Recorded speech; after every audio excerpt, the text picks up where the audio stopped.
મારી ચેનલ હસુ પટેલમાં આપનું સ્વાગત છે। આજે હું બનાવવાની છું હેલ્ધી મેથી કોફી।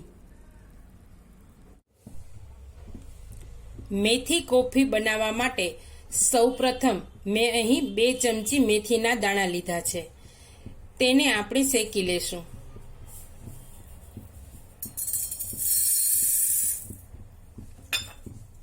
ગેસની સ્લો ફ્લેમ પર મેથી દાણાને શેકવાના છે।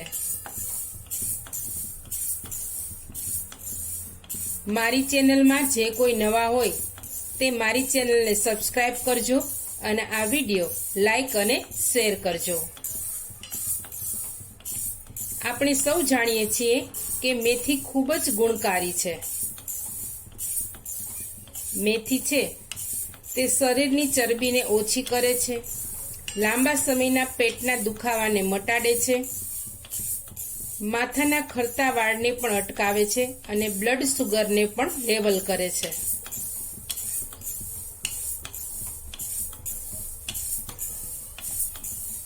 મેથી દાણાનો ઉપયોગ કરી અને ખૂબ જ સરસ હેલ્ધી કોફી તૈયાર થશે, જે આપણે આગળ જોઈશું।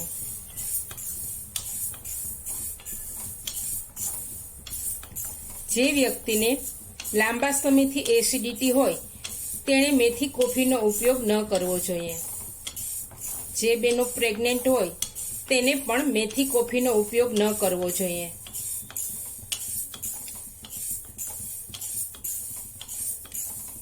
એ ખાસ ધ્યાન રાખવાનું છે કે મેથી દાણાને આપણે ગેસની સ્લો ફ્લેમ પર જ શેકવાના છે।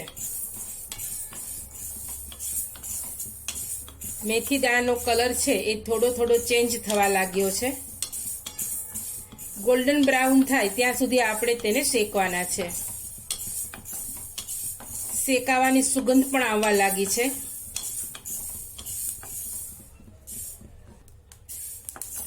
મેથી દાણા શેકાઈ ગયા છે। ગેસની ફ્લેમ બંધ કરી દેશું અને એક વાસણમાં લઈ લેશું। મેથી દાણાને ઠંડા થવા દેશું।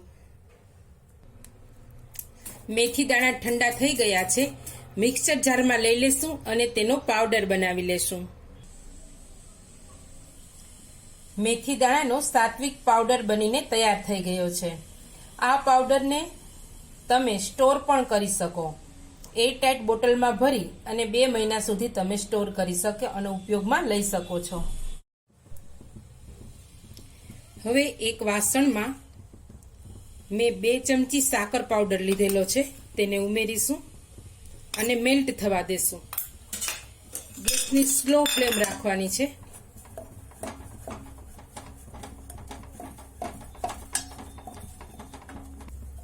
મેલ્ટ થાય ત્યાં સુધી આપણે તેને ચલાવતા રહેશું। તો મેલ્ટ થઈ ગયો છે બરોબર। આ સમયે તેમાં હું 1 કપ દૂધ ઉમેર્યું છું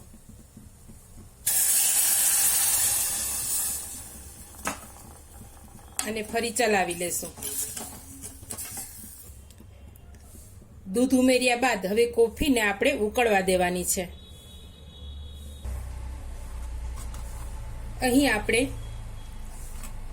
તૈયાર કરેલો 1 ચમચી મેથી પાવડર ઉમેરીશું। વધારે સ્ટ્રોંગ તમારે જોતી હોય તો વધારે મેથી પાવડર પણ તમે ઉમેરી શકો છો।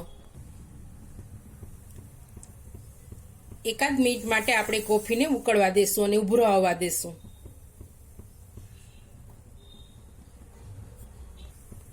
કોફીમાં ઉભરો આવી ગયો છે। હવે તેમાં એલચી પાવડર ઉમેરીશું અને સારી રીતે ચલાવી લેશું।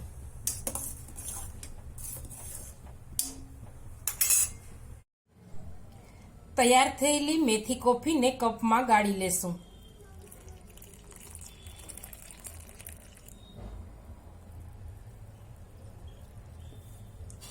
મેથી કોફી બનીને તૈયાર થઈ ગઈ છે। એકદમ સરસ સ્વાદમાં અને હેલ્ધી મેથી કોફી તૈયાર છે। હેલ્ધી મેથી કોફી તૈયાર છે। મેં અહીં સાકર પાવડરનો ઉપયોગ કરેલો હતો, તેની જગ્યાએ તમે ખાંડનો પણ ઉપયોગ કરી શકો છો। તમે પણ હેલ્ધી મેથી કોફી બનાવજો અને કમેન્ટ કરીને મને કહેજો કે કેવી લાગી મેથી કોફી। ફરી મળીશું એક નવી રેસીપી સાથે। ત્યાં સુધી આવજો। Thank you for watching.